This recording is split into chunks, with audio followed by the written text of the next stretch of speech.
Que a graça bendita do Senhor Jesus Cristo e o amor de Deus esteja na tua vida hoje e sempre. Amém. Que Deus te abençoe. Que haja muita luz no teu caminho, muita bênção no teu caminho. Vamos falar acerca da ideia de Deus, a existência de Deus. Será que existe Deus? Será que Deus não seria uma ideia dos religiosos? O que poderíamos dizer acerca da existência de Deus? Eu queria ler para vocês o Salmo 19. Não é muito conhecido. E diz o seguinte, o Salmo 19. Os céus proclamam a glória de Deus, e o firmamento anuncia a obra de suas mãos. De noite, ao olhar, esta noite mesmo eu estava olhando a lua, crescente. O céu não tinha uma nuvem, e estava límpido. As estrelas do céu, aquela lua silenciosa. Eram mais de 1h da manhã. E eu estava lá na minha casa olhando para essa lua. É silenciosa, a noite fria aqui em Campina Grande, Paraíba, que é uma cidade de ótimo clima. Noite fria, geladinha, como fosse um ar-condicionado bem frio. E aquela lua silenciosa lá em cima, com aquelas estrelas. E eu fiquei pensando no macro sistema que existe aí em cima, que ele não erra 1 milímetro de sua órbita. Existem caminhos que eles seguem que nós não vemos.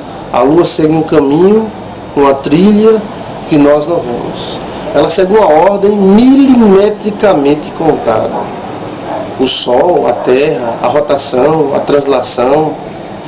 Que grandeza maravilhosa! E isso, a Bíblia diz aqui, que proclamam a glória de Deus.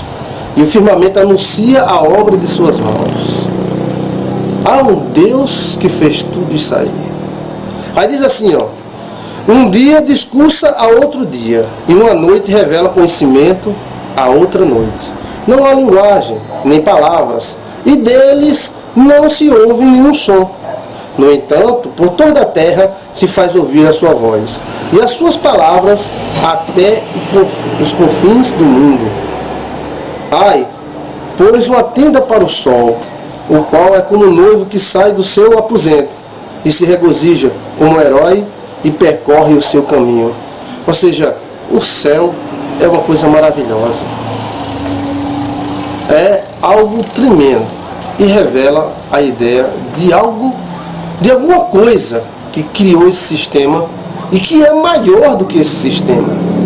A ideia de Deus não pertence somente aos religiosos cristãos ou judeus, não. Todas as tribos da terra nós não encontramos uma que não tenha a ideia de Deus. Todos. E povos inteligentíssimos, como os Zubaidas, que foram antes dos Sumérios, os próprios Sumérios, os caldeus, os babilônicos, os egípcios com a sua geometria maravilhosa e conhecimento de planetas que até hoje nós não sabemos como eles conseguiram tanto conhecimento. A geometria egípcia, os livros dos mortos dos egípcios revelam que os egípcios viviam nesta vida se preparando para outra vida. Encontramos regras e leis e mandamentos e escritos que revelam essa crença tremenda do povo egípcio na vida eterna, em um Deus, em um julgamento que se dará na eternidade. Vamos para os pais da matemática, os árabes. Os árabes também acreditavam em Deus antes de existir o islamismo e tudo mais. As tribos germânicas, até os bárbaros, os bárbaros brancos que andavam com aqueles chifres na cabeça, eles tinham uma ideia de algo, de um Deus maior do que todos nós. Os gregos, pai da democracia, e os romanos, o pai do direito, os pais do direito, eles tinham a ideia de Deus. Os romanos tinham vários deuses. E existia entre os gregos o Olimpo. E Zeus, o superior do Olimpo. Ou seja, a ideia de um Deus não fomos nós que inventamos. Ela já nasce com o ser humano. O ser humano ele já nasce com essa ideia que existe algo superior a ele e que existe algo além dessa matéria, dessa carne. Mas se tirássemos fora a ideia de Deus, como seria a nossa ideia? Vivemos em uma ilha de certeza, cercado por um oceano de incertezas. As teorias, elas são muito falhas, mas a ideia de Deus permanece, mesmo diante da tecnologia. Mas alguns tentam ser, eu sou intelectual, né? Intelectual, ou seja, aquele cara bem intelectual, eu não creio em Deus, porque eu sou intelectual. Tem nada a ver. Tinha gente muito mais intelectual do que você e que acreditava em Deus. Não existia nenhuma tribo ateu, né? Ou seja, nenhum grande povo da terra ateu. Existem aqueles que não têm culto nem nada, mas eles têm uma crença, né? E da onde viríamos? Eu não creio em Deus, porque eu não sei de onde ele veio, quem é ele, quem formou ele, não sei qual é o princípio dele. Então não deveríamos acreditar em nós mesmos, porque se tirando a ideia de Deus, nós não sabemos de onde a gente veio. Veio do Big Bang, uma explosão cósmica dada a bilhões e bilhões e bilhões e bilhões de anos. Eu acho engraçado o ser humano, né? Ele diz que o homem não viveu com os dinossauros, mas em contrapartida encontramos fósseis de dinossauros e de homens juntos. Encontramos desenhos feitos por homens de dinossauro. Então houve convívio. A teoria de Charles, ou seja, Carlos Darwin, ela caiu bem para aquelas pessoas que querem descartar Deus, mas essa teoria até hoje, mesmo depois de tantos cientistas tentarem provar essa teoria, não conseguiu se achar o elo perdido, que é a ligação entre o homem e os símios, né? Seríamos macacos evoluídos, né? Alguns cientistas chegaram até a afirmar que nós viemos de uma bactéria. Alguns até disseram Etamoeba colitis, uma bactéria fecal. Só que resta a pergunta: quem foi que colocou essa fezes com essa ameba e essa ameba se transformar no homem? Bem, não, mas isso é durante milhões e milhões e milhões e milhões e milhões e milhões de anos. Já foi provado que não existe tantos milhões de anos assim. Porque se existisse tantos milhões de anos assim, o oceano já seria aterrado pelas águas dos rios que levam toneladas e mais toneladas de areia para dentro do mar todos os anos.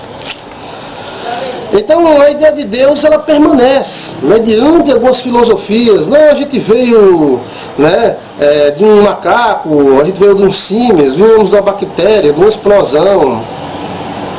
Mas quem foi que provocou essa explosão? Aonde é que explosão gera organização? Era a mesma coisa a gente pegar uma pedreira, uma pedra grande, colocarmos meio mundo de dinamite, explodimos essa pedra e de repente nasceu um prédio de 22 andares, com ar-condicionado, com piso, banheiro, cozinha, sala, vários cômodos. É isso que somos nós. Somos complexos demais para uma explicação tão simples. Como é que um ser pluricelular, unicelular, consegue se tornar um ser de bilhões e bilhões de células, né? Não é porque isso foi evoluindo, o macaquinho virou macacão, não. A ideia de Deus permanece. Agora eles estão criando a ideia que fomos, né, somos frutos de uma intervenção extraterrestre para tirar a ideia de Deus. Mas isso não tira a ideia de Deus, porque quem fez esse extraterrestre? Quem que fez esse cosmos tão grande? São bilhões e bilhões de anos-luz. Um ano-luz tem 9 bilhões e meio de quilômetros. Essa grandeza milimetricamente são toneladas no ar. sustentada por uma força que a gente diz, não é gravidade, não sei o que lá, a gente tem muita explicação, mas a gente não consegue explicar totalmente, porque um planeta Terra desse tamanho consegue girar ao redor do Sol sem perder a sua órbita, né? E o Big Bang tem uma grande pedra no seu caminho. Qual é a grande pedra? Quando houve a explosão, né, os planetas ficaram girando e está ficando cada vez mais lento esse giramento. Só que tem um planeta no nosso sistema solar que gira ao contrário. Todos os outros planetas giram para um lado e ele somente gira ao contrário. Como é que pode isso? Então o Big Bang está meio doido. A explosão iria gerar girar somente de um lado. E como é que tem um planeta que gira ao outro lado? Então, somos uma ilha de certezas, rodeado pelo oceano de incertezas. Vamos continuar falando sobre isso? A ideia de Deus, ela não está fora da gente, ela está dentro de nós.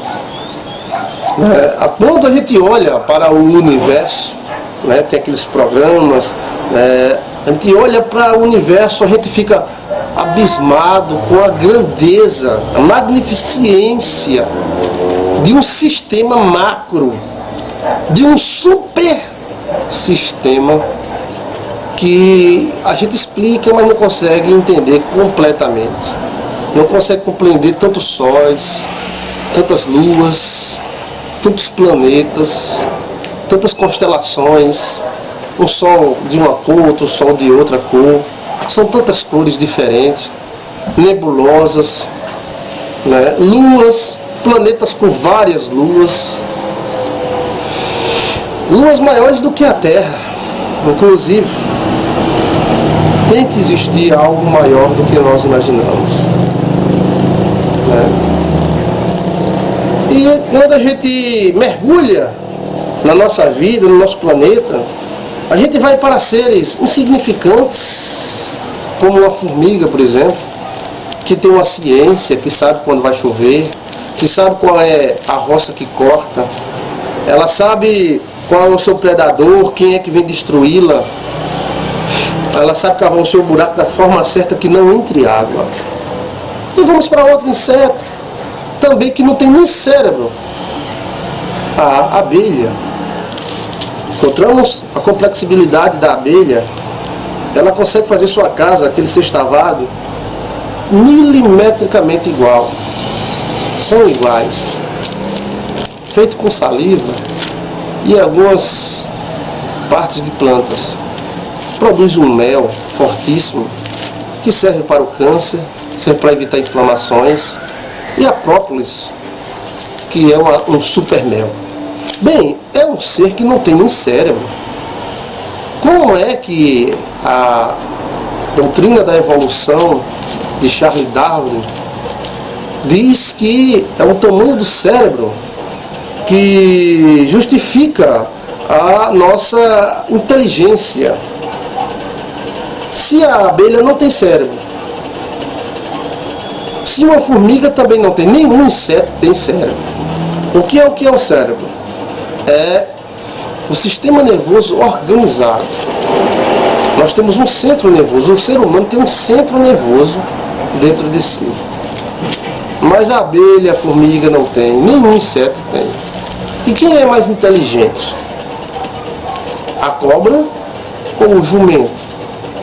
Agora veja o tamanho do cérebro de um e o tamanho do cérebro de outro. Mas agora vamos para o homem, o ser humano, o bonzão, o sabidão.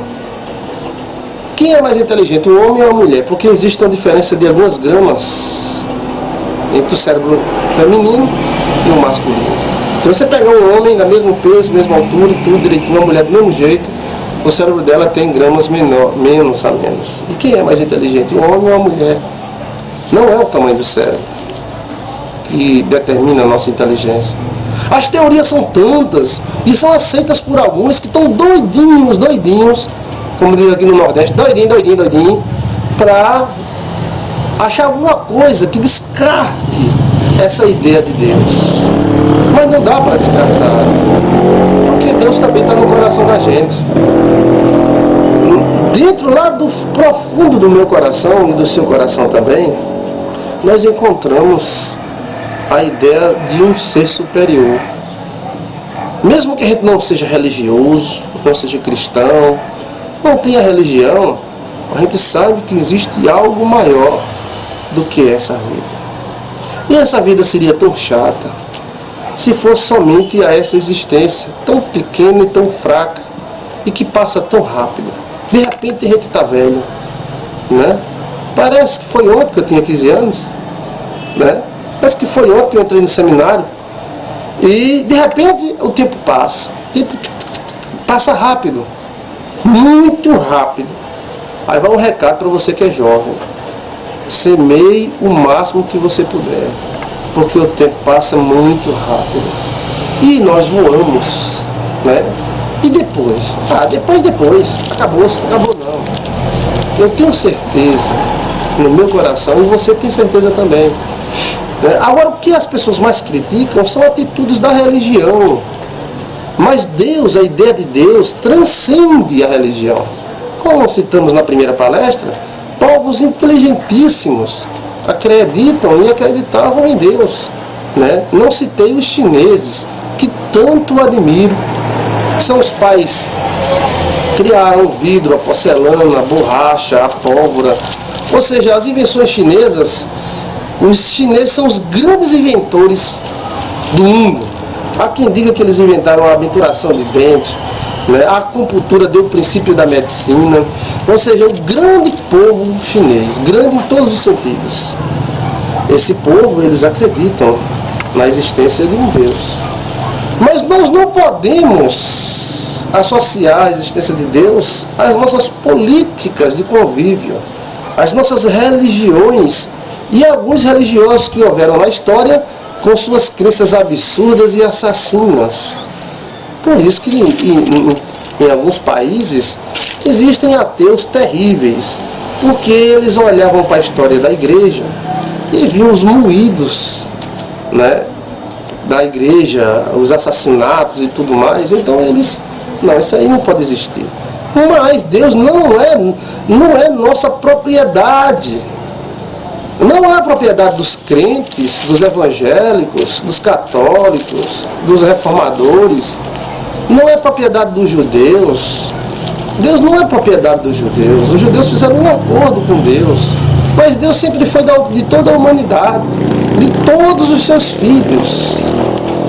Agora os homens utilizaram o nome de Deus para fazer algumas misérias nesse mundo, algumas catástrofes nesse mundo, utilizando o nome de Deus para alguns interesses pessoais dele. E até hoje acontece isso. Algumas religiões do mundo chegam num país e, né, colocam a sua doutrina, e quem não segue a sua doutrina eles matam. Até hoje tem religião assim. Mas Deus é culpado disso? Não. De que reclama o homem? Reclama dos seus próprios pecados. A política humana, ela não consegue apagar a ideia de Deus. Não. E nem as filosofias, nem a ciência. Por exemplo, eu não acredito mais em Deus porque eu inventei o micro-ondas, e o micro-ondas esquenta a comida. Grande coisa. Grande coisa. E essa ideia de colocar Deus contra a ciência e a ciência contra Deus só pode ter partido de trogloditas, de burros, que se utilizavam da Bíblia para colocar a sua própria burrice em ordem. Deus nunca foi contra a ciência pertence a Deus. Estive no hospital visitando um amigo meu que sofreu um acidente de moto terrível. Esse amigo meu bateu com a cabeça e já teve várias operações em sua cabeça. E eu louvei a Deus pela vida do médico, né? Posso até citar o nome, Dr. Rafael Holanda, grande médico aqui em Campina Grande, que tanto admiro. Ele abre uma cabeça, ele ajeita. O que é aquilo? Aquilo é uma arte de Deus. A ciência é uma arte de Deus. Agora os homens pegam a ciência e utilizam para o mal. Fazem uma bomba, né, um míssil para destruir milhões. Porque nesse mundo, bem ou mal, habitam juntos. Mas a ciência nunca foi contra Deus. A ciência vem de Deus. Deus é o Pai de toda a ciência, porque Ele fez tudo com ciência. E a Bíblia diz, quem compreenderá as ciências de Deus, as ciências do Altíssimo? Deus é maravilhoso. Aonde é que você vê Deus? Eu vejo Deus e vejo a sua ciência quando um médico opera uma cabeça de um homem, quando uma criança nasce, né, com toda a perfeição. Vejo Deus numa plantinha, né, balançada pelo vento, que se alimenta da água e do sol. Vejo o amor de Deus numa borboleta que voa, que é um ser tão insignificante para nós, mas quando a gente vai estudar, tão complexo, feito com tanto carinho, com tanto amor. Para muitos, o Deus de muitos é o acaso. Porque surgiu tudo por acaso, a abelha surgiu por acaso, o homem surgiu por acaso, os planetas surgiram por acaso, o oxigênio surgiu por acaso, de repente deu na telha assim, o acaso surgiu, tal. Então Deus dessas pessoas é o acaso. Né? É o acaso. Existe algo maior. A nossa prepotência como ser humano é muito grande, mas a cova acaba com toda a prepotência humana. Todos os seres humanos é falíveis. A ideia de Deus nos protege do absurdo. E o acaso não existe. Porque o nosso Deus é o Deus que criou os céus e a terra. E Ele habita, sabe onde Ele habita? No teu coração. Ele está aí, deixa Ele entrar, deixa Ele fazer o que Ele quer. Porque tudo que Ele quer é bom.